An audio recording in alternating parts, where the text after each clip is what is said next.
भगवान श्री कृष्ण ने श्रीमद् भागवत गीता के चौथे अध्याय के 9वें श्लोक में कहा है, जन्म कर्म च में दिव्यमेवं यो वेति तत्वतः त्यक्त्वा देहम पुनर्जन्म नैति मामेति सो अर्जुन।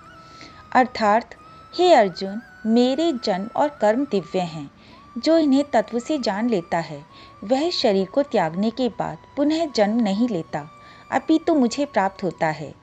अब प्रश्न यह उठता है कि तत्व से जानना क्या है। इसे समझने के लिए दो सरल उदाहरण देखते हैं। पहला, अनुभव से ज्ञान। एक छोटे बच्चे की कहानी लें। उसके घर में एक बगीचा था जिसमें फूल और गोल मिर्च लगी थी। बच्चा नासमझ था। माँ उसे मिर्च तोड़ने से मना करती, लेकिन वह उसकी बात को केवल सुनी सुनाई मानता। एक दिन उसने जिज्ञासावश मिर्च खा ली। तीखापन सहन ना कर सका। आंखों से आंसू, मुंह लाल और बेचैनी बढ़ गई।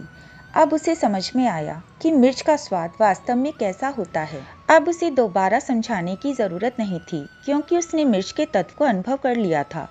भगवान श्री कृष्ण यही कहते हैं, केवल मेरी दिव्यता के बारे में सुनना ही पर्याप्त नहीं है।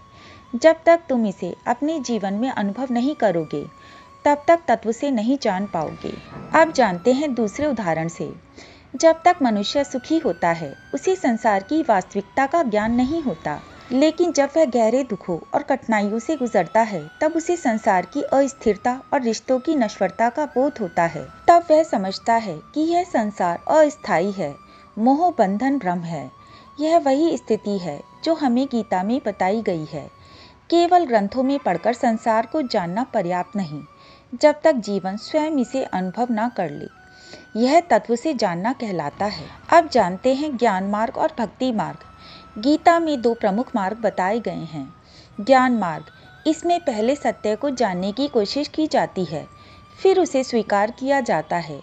लेकिन यहाँ अहंकार, संदेह और पतन का खतरा बना रहता है। साथ ही इस मार्ग में बहुत समय व्यर्थ चला जाता है, क्योंकि मन बार बार तर्क वितर्क में उलझता है। दूसरा मार्ग है भक्ति मार्ग। इसमें पहले पूर्ण समर्पण किया जाता है, फिर सत्य का साक्षात्कार स्वतः हो जाता है। यह मार्ग अधिक सुरक्षित है, क्योंकि इसमें ईश्वर स्वयं रक्षा करते हैं। इस चीज को बालकांड के एक संदर्भ से समझते हैं।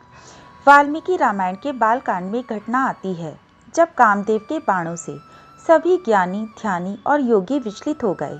उनकी साधना डगमगा गई, लेकिन जो प्रभु श्री राम की पूर्ण शरण में थे वे अडिग रहे। सीम के चपी सकई को तासु, बड़ रखवार रामापति जासु।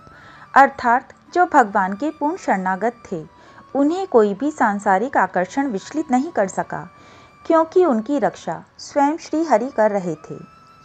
दोस्तों, भगवान श्री कृष्ण हमें केवल बाहरी ज्ञान तक सीमित नहीं रहने देते।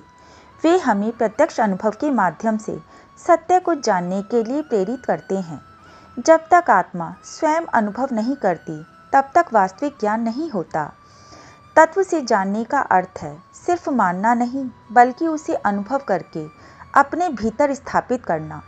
ज्ञान मार्ग में बहुत समय व्यर्थ चला जाता है और गिरने की संभावना बनी रहती है, लेकिन भक्ति मार्ग में पूर्ण समर्पण करने पर ईश्वर स्वयं रक्षा करते हैं।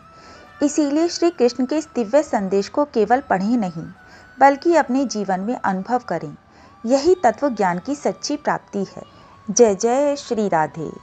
अगर वीडियो ज्ञानवर्धक लगे तो शेयर करिएगा, लाइक करिएगा और ऐसी ही ज्ञानवर्धक वीडियोस के लिए चैनल को सब्सक्राइब करिएगा।